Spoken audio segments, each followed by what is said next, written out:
Hey, what's up guys? It's me again, back with another Iron Man action figure review. Today I'm having a look at the amazing Yamaguchi Revoltech Bleeding Edge Iron Man. But there is the front of the box. You have the artwork they always put all over their box. Their boxes are very busy. I really like them.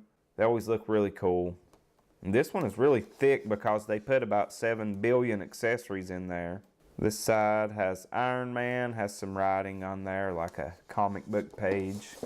The back here shows all 750 accessories you get. And again, you have that really busy artwork on the back showing off the action figure and some of its accessories. This side has a really cool image of the figure spreading its legs. And there's the front again. I mean, you could spend 20 minutes on the box alone on this figure. But I'm going to take a second now and go ahead and get him out of packaging so we can have a closer look at everything.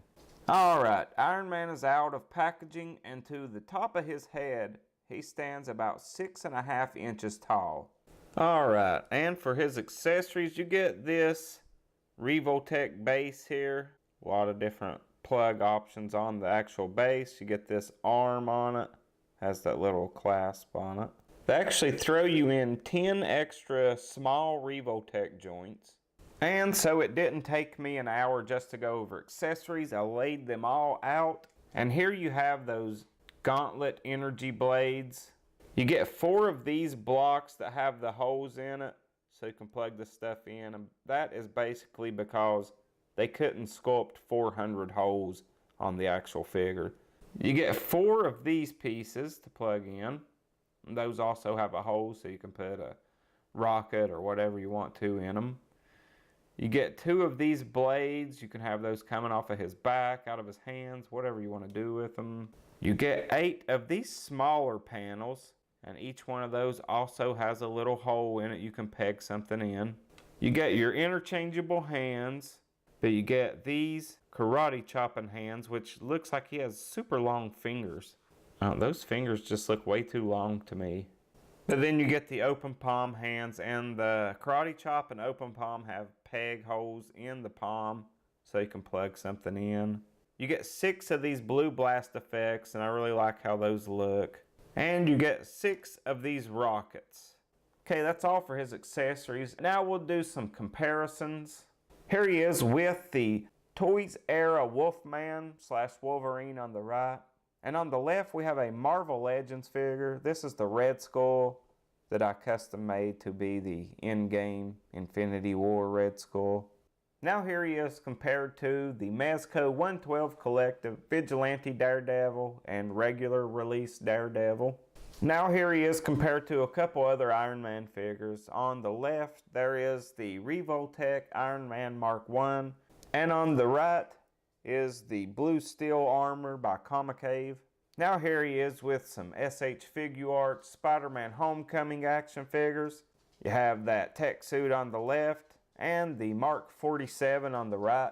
And finally, here he is compared to the Hot Toys group. Alright, that's all for the comparisons. Now on to the figure itself. And I will tell you, I'm already having mixed feelings about this figure.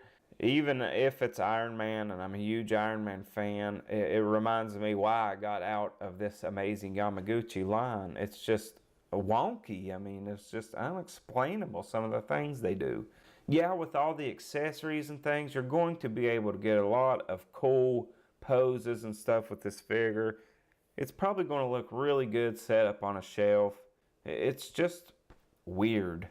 Like this neck piece, what? Look at that. What kind of design choice is that? Like, I see ball joints and just stuff you shouldn't see down there. And I'm going to have to, every time you do anything, you're going to have to set and tuck his neck back in. And that is actually connected down to this back piece. That's just weird. I mean, come on. Again, with their shoulder design is really weird. This whole chest plate moves with it. Doesn't look too bad as an Iron Man armor, but it's odd design choices. I know that this doesn't bother some people. I may be in the minority. I'm not saying if you bought it, you have to hate it because of this stuff. I'm just saying these are the reasons I will probably not be buying any more Revoltech amazing Yamaguchi action figures. Even my most beloved character, it's just they managed to make some of the oddest design choices. And it ruins it for me. It really does. I hate to harp on that, but I mean, it's just bad. Every time I move this sticks up. I cannot handle that. Even aside from that, the aesthetics on the body looks really odd. The chest area is really large. Then it gets really slim here. And you have the big legs down to some pretty skinny legs. On the back, you have a bunch of these peg holes where you can plug in some of those accessories. Oh, and his whole ass seems to be a floating piece. And look at that. Yeah, that's real nice looking. I mean, you can just see straight up his butt. This is disappointing. I had high hopes for this figure, and I'm just getting crushed. Also, this paint is chipping here and there. There's some spots on this action figure that look almost orange. Some of it's a nice candy red, and then you get spots that's like orange looking. I mean, I may be the only person with these gripes, but I don't like it. But on articulation on this weird wonky Iron Man, he will look up that far, so that'll be good for the flight poses. He looks down that much. Shoulders are on the ball joint, so they'll go up that far. They won't rotate around because of this shoulder pad. It's on a barbell type ball joint, so it does move, but you do get some bicep swivel at the shoulder joint.